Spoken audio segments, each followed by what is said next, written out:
Now we're going to shoot one of the more evil of all the sacred cows. Evil for most people. Get out of debt. A lot of people are saying, cut up your credit cards. I think that's really ridiculous because a credit card is not the problem. In fact, I love my credit cards. I don't know how anybody could get along today without a credit card. But the credit card isn't the problem. Its lack of financial education is the problem. The entire currency supply, all of the dollars in existence, require debt. You can't have a dollar without debt. A dollar is just an IOU. It's borrowed into existence either by the government creating a bond which promises to pay interest, you've got to pay out of future taxes, or people create currency by taking out a loan at the bank, fractional reserve lending. Every month there's a payment due on those dollars that you created. Right, and this credit card is a fast way of creating money because there's really no money in this card.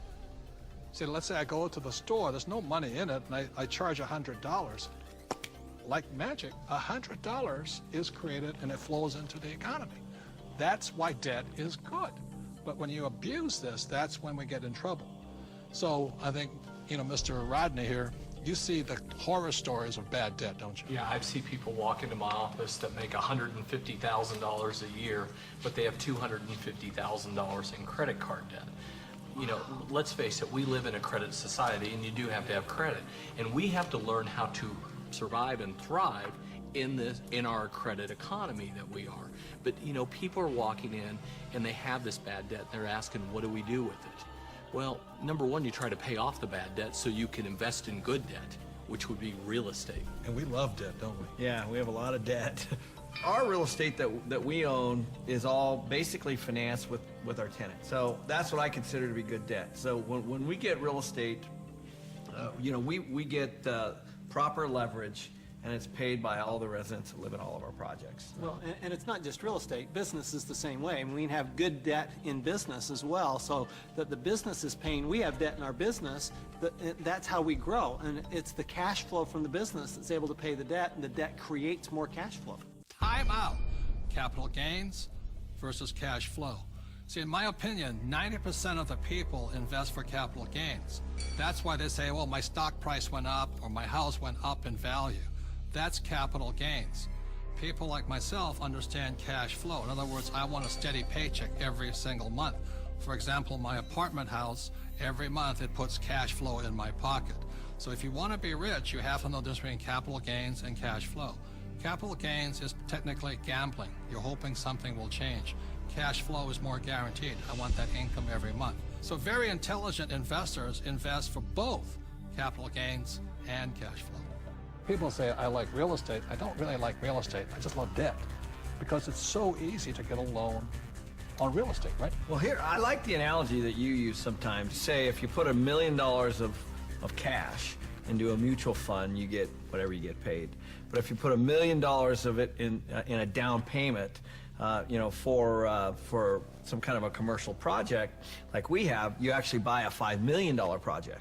Right. So you're actually getting a $5 million asset with $1 million versus $1 million of mutual funds, and so the value you're creating on that real estate is on the $5 million, not the $1 million, by using banks' leverage. And the tax benefits that you get on the real estate isn't on the $1 million either. It's on the $5 million. So you not only increased leverage on your cash flow and on your growth in your asset, but you've also increased your leverage on your taxes. Well, here's what we're doing. We get these loans, the tenants are paying them off. That's the point. Oftentimes people don't look at that. And they're paying it off with after-tax dollars. Yeah, they're moving into our places, they're paying our rent, we're taking that rent, and we're paying our mortgages, and our mortgages are getting paid down to zero. Wait a minute. Ken's talking about these $1 million deals. Let me tell you how I started. I'm somebody that knew absolutely nothing about money or financing or investing, and I began investing with a little 2-bedroom, 1-bath house, and this was back in 1989. The house cost me $45,000. I had to put down $5,000, of which I didn't have, and I had a mortgage or good debt of $40,000. And the reason it was good debt is because every month I would collect the rent, I would pay the expenses, I would pay my mortgage payment, and at the end of the month, I had a positive cash flow of $25. Now, It wasn't a lot, but it was a start. And from there I learned, and I did my next investment and my next investment. So it was good debt because that debt put money in my pocket every single month. Just if people understood that there is such a thing as good debt, because I don't know how many people I talk to, but when I talk about debt, oh man, debt is the dirtiest word in the world. That's the four-letter word, debt. Because they're not educated, No, that's why. and people are raised, and I was raised to get out of debt. You see, this is the thing. You go to a bank, and the banker will sell you mutual funds. But ask them if they will loan you money to buy those mutual funds. The answer is no. But if we go in and we say, we want to buy real estate, well, how much do you want? It's because there's collateral. Yes. They actually have something physical. That's it. Yeah, they'll sell you mutual funds, but they won't lend you money on mutual funds. That should tell you something. That should be a quick indicator. Dear God, what are you trying to tell me? You know, and the other part about it is too, is that borrowed money for real estate, is that after tax, pre-tax, or no tax? It's no tax. Anytime you're borrowing money, there's no tax on that money. You can use that cash. It's not taxable at all. So if somebody wants to borrow $1 million or save $1 million, it'll probably take them $2 million to save the million because tax is going to take 50% of it. Right. But I just go straight in and borrow $1 million, which they give us.